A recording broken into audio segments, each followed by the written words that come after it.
ليبان السلام عليكم. وعليكم السلام أبتي. وحنا ورقة وحنا كله يعني وحواي ماشي تن وحي نوصل درين هدو إيه بكورين وحيسين ده كان وحيسين كده يورقدي إيه مدوين كان شيء يعني اللي هن تركوب والمحانة اللي قتلوا كوبا يعني وقش كان راسين هتورن ما هتورن أو أبتي قالي محا سببها أو تورواي أبتي miyaadan ogeyn maalmahan in laga hadlayo faa'iidada ay noo leeyihiin tirakoobka oo maxay tahay faa'iidada hadda faa'iidada qoyskeena uu u leeyahay markii laga soo tago wuxuu faa'iido u yahay gobolka oo dhan haye abti miyaadan ogeyn dawladda dhexe ee federaalka dhaqaale marka ay bixinayso waxay ku bixisaa tirada dadka waxay u fiican tahay iskuulada isbitaalada wadooyinka iyo kaabayaasha dhaqaale dhan lacagta lagu bixinayo waa in tirada la ogaadaa dadka warbayga hubtaa waa kaa hubaabta oo ma hadda waxaad ileedahay macal iskuulada faa'iido noo tahay oo haddii dadkii la istirokoobo dawladda dhexe wadooyin iyo caafimaad iyo guryo iyo wax walba waa dadka tiradooda lagu xisaabaa wax walba maasha allah maasha allah waxaa sharciya dadka annaga nala degan xataa guuleedka yar maadaama cabaar ay nala sii joogayaan inaan ku qorno tirakoobka oo cuniga hadda guuleedana waa ku darnaa waa ku daraynaa waa raayi fiican abti waa raayi tuuri maayo hadda waa raayi fiican warqadaha tirakoobka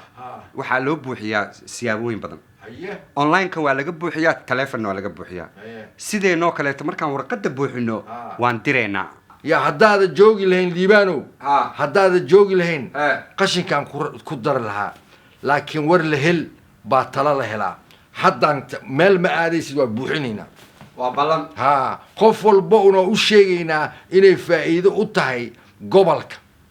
أو وحلو قيب صدو تركوبك حد قبل والبتركوبك دت كيسة وحن كلو كوشيا أودياش صاحب بديه يعدان أقانبو waa u soo sheegayaa arintaana dad badan oo Soomaaliya aqoon uma aysan lahayn warqadahan haddaan buuxinaynaa waadna mahadsantahay abti guuleyso abti soo dhow waxaan filayaa in aad ka wada dharagteen muuqaalkii aad daawateen fariintii u xambaarsanaa haddaba mahmaha Soomaaliyeed ayaa waxa ay leedahay war la helyaaba tala la hel tirakoobka guud ee dalkan Mareykanka 10 sanaba waxa la qabtaa mar waana qodob sharciya oo dastuuriya oo dalka Mareykanka dhigayo tirakoobka guud ee 2020 waxa uu si toos ah u bilaaban doonaa bisha Abriil 1 waana maalinta tirakoobka qaranka tirakoobka waxa lagu sameyn doonaa 3 qaybood oo kala duwan sanadkan midda koowaad waa kan lagu soo diri doono mailkaaga ama gurigaaga kugu imaan doona kan labaadna waxa lagu buuxin doonaa online kan saddexaadna waxa aad soo wici kartaa telefoonkan hadda aad ka aragtaan shaashada bulshada Soomaalida ee Minnesota ayaa xarunta tirakoobka ee gobolka waxa ay diiwaan gelisay 2010 in ay tiradoodu gaarayso 35,000 iyadoo bulshada Soomaaliyeed ay aaminsan yihiin inay kor u dhaafayaan ilaa 100,000 oo Soomaali ah kuwaas oo badankooda aan la xisaabin sida daraadeedna aanay helin maalgelin federaali ah iyo barnaamijyada si looga caawiyo buuxinta baahiyahooda haddii aad doonayso in laga caawiyo dhinaca luqadda isla markaana aad doonayso inaad ka qayb qaadato barnaamijkan waxaad la soo xiriiri kartaa website-ka aad ka aragtaan shaashada fariintan haddaba waxa idinku talagalay inay idin soo gaarsiiyaan magaalada Minneapolis